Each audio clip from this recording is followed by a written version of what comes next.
On a remote shore of Senja Island, Norway, archaeologists made a discovery frozen in time. A Viking ship buried deep beneath the earth for over 1,000 years.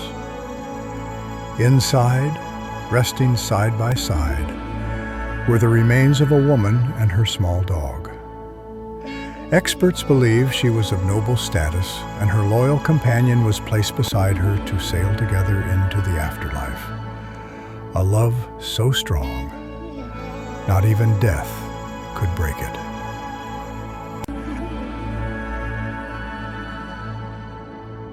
A 1,000 years later, Their story still lives. Tap like if you want more history uncovered.